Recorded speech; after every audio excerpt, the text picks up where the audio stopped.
Alleluia, alleluia. I chose you from the world to go and bear fruit that will last, says the Lord. Alleluia, alleluia.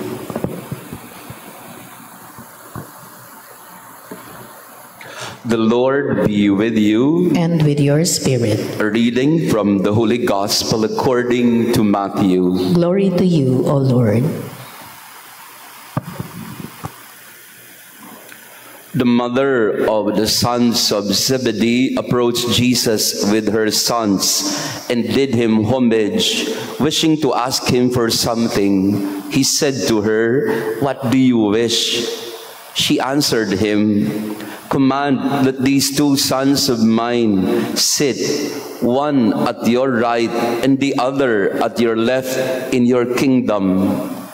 Jesus said in reply, "You do not know what you are asking. Can you drink the chalice that I am going to drink?" They said to him, "We can." He replied, "My chalice you will indeed drink, but to sit at my right and at my left, this is not mine to give, but is for those for whom it has been prepared by my Father." When the 10 heard this, they became indignant at the two brothers. But Jesus summoned them and said, "You know that the rulers of the Gentiles lord it over them, and the great ones make their authority over them felt. But it shall not be so among you. Rather, whoever wishes to be great among you shall be your servant. Whoever wishes to be first among you shall be your slave. Just so the Son of Man did not come to be served, but to serve, and to give his life as a ransom for many." The Gospel of the Lord. Praise to you, Lord Jesus Christ. Praise be Jesus Christ. Now and forever. Good morning, brothers and sisters. Maganda umaga po sa ating lahat. Malamig, maulan at mabahang umaga para sa atin dito sa Maynila at ibang bahagi ng ating bansa. So, to our online parishioners who are joining us, we are praying for you wherever you are right now.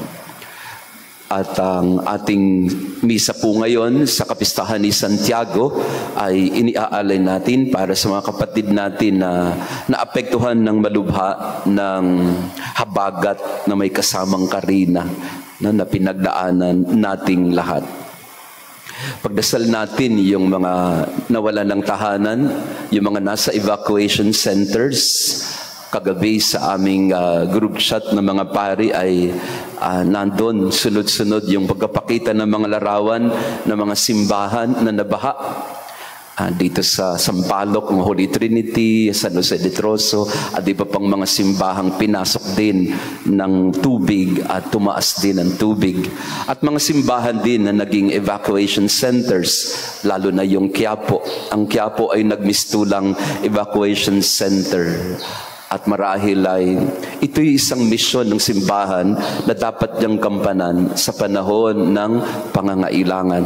Sabi sa ating ebanghelyo ngayon, He came not to be served, but to serve, to give His life as a ransom for many.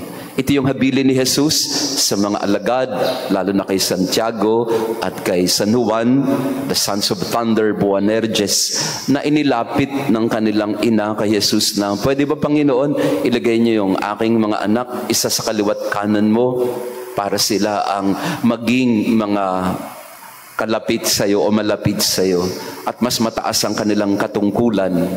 Nagalit din yung 10, nainggit sila, sabi nila, itong magkapatid na to, masyadong atribida ito, masyadong mga adelentado. Gusto nila sa kanila ibigay ng Panginoon ang mas maayos na kalagayan. Ito namang nanay, mapilit din. At ang sabi ni Jesus sa kanyang mga alagad, huwag ganon, mga kapatid, hindi tayo pataasan ng posisyon, hindi tayo palakasan, hindi tayo kung sino yung magaling. If you want to be great, if you want to be the one who leads, you must be the first to serve.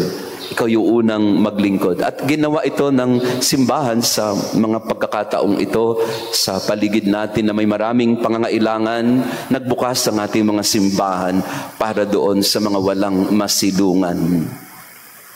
And I think this is also a very good reminder to us today on the occasion of the feast of St. James. St. James is called the Great, St. James the Greater, in order to distinguish him from St. James the Lesser. Again, sa unang tingin, bakit great siya? But yung isang James ay lesser.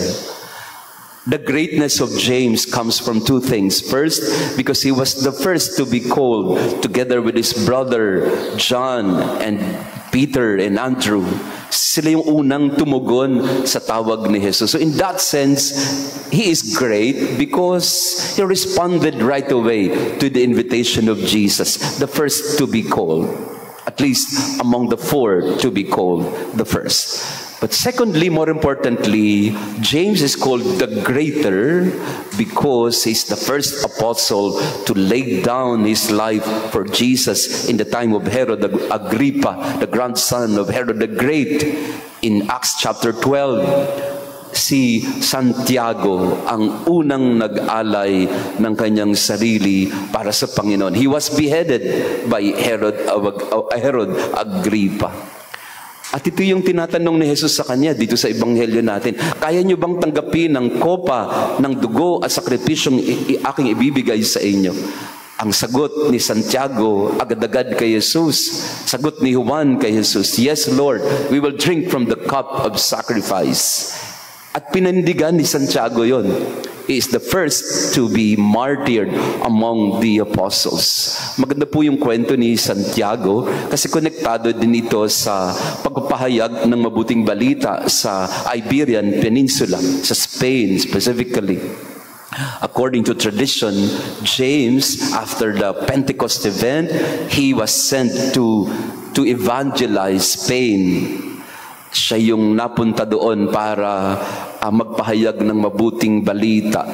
But he was in Zaragoza and he was already very tired of preaching the gospel, but he was not gaining any ground.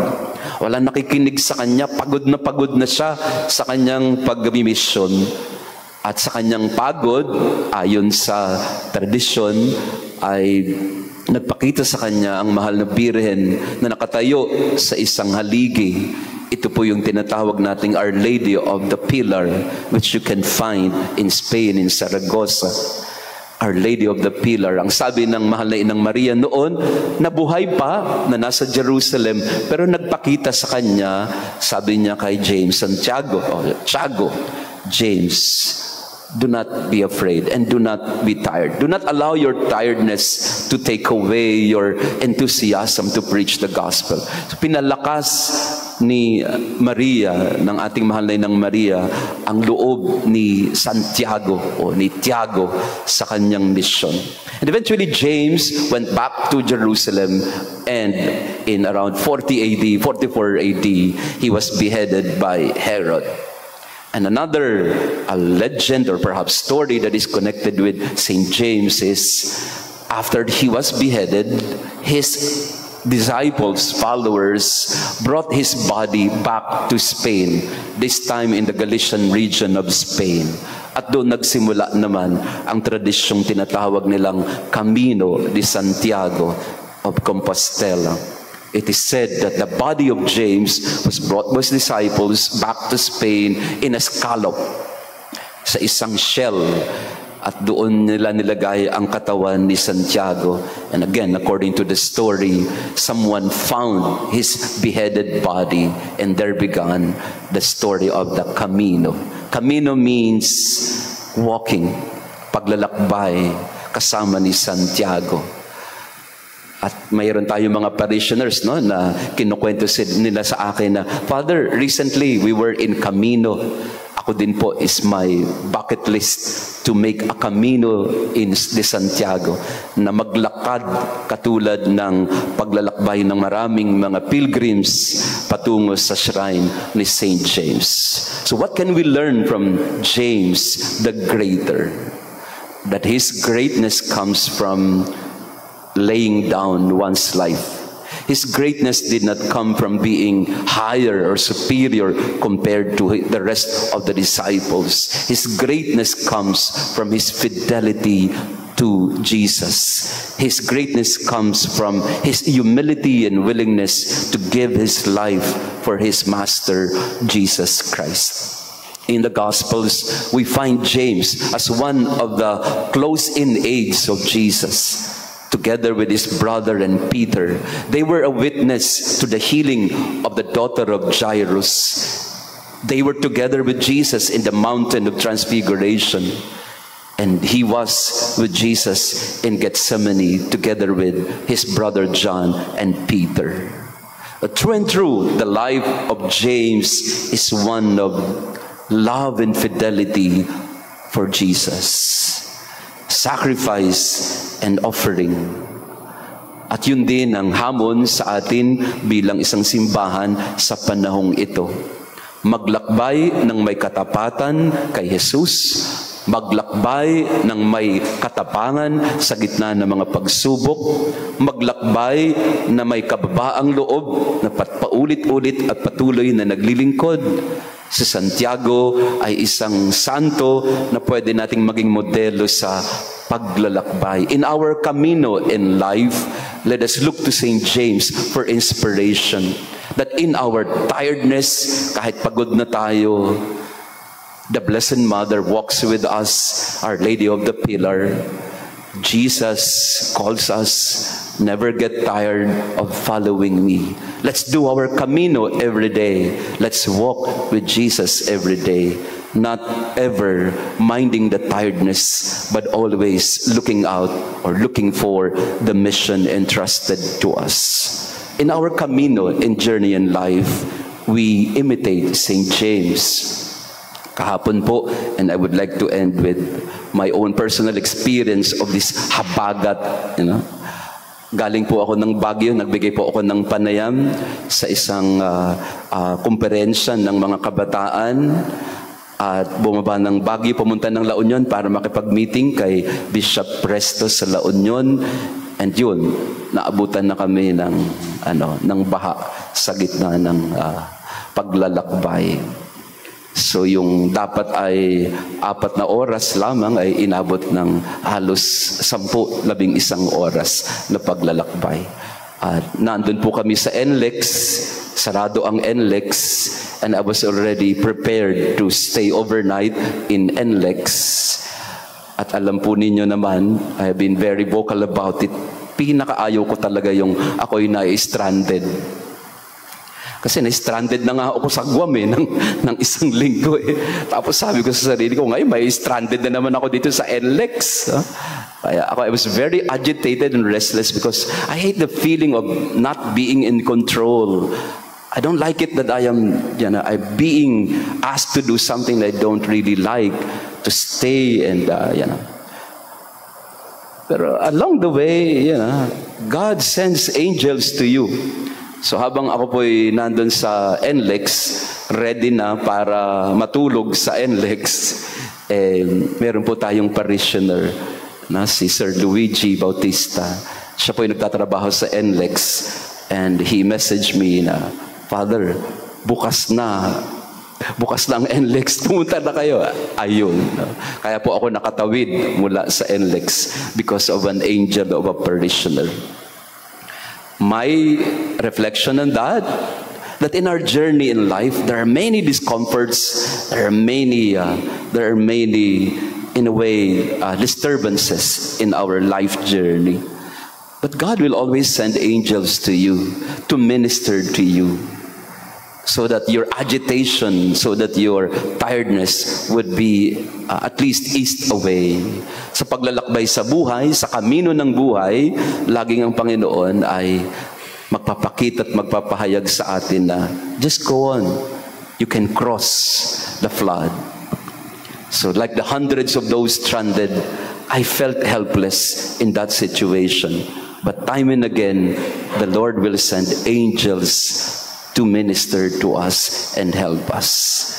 With St. James, our patron in the pilgrimage, we ask the Lord, give me the patience that I need in the journey. that in the midst of the limitations of my life, in the midst of the many discomforts in my journey, I would be faithful to you and continue the mission that you have entrusted to us. So in this Mass again, let us pray for our brothers and sisters who have been greatly affected by this calamity. Pagdasal natin sila na sila'y pangalagaan din ng Panginoon sa pamamagitan ng mga taong may mabuting kaloobang tutulong sa kanila. Praised be Jesus Christ. now and forever. Let us pray. Help us, O Lord, we pray, through the intercession of the blessed Apostle James, on whose feast day we have received with joy your holy gifts through Christ our Lord. Amen. Maraming salamat po sa inyong pagdalo, and we thank God that you are kept safe, but we also remember our brothers and sisters who are not as fortunate. No, pagdasal natin, at baka kung may maitutulong po tayo sa mga kapitbahay natin na nangangailangan sa panahong ito, this is the best time for us to show our Christian charity.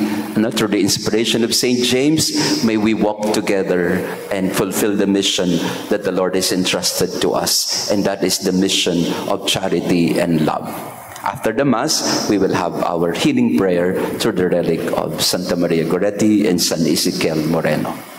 The Lord be with you. And with your spirit. And may our loving God bless you and your family, the Father, the Son, and the Holy Spirit. Amen. Our Mass has been offered. Go in peace to love and serve the Lord. Thanks be to God.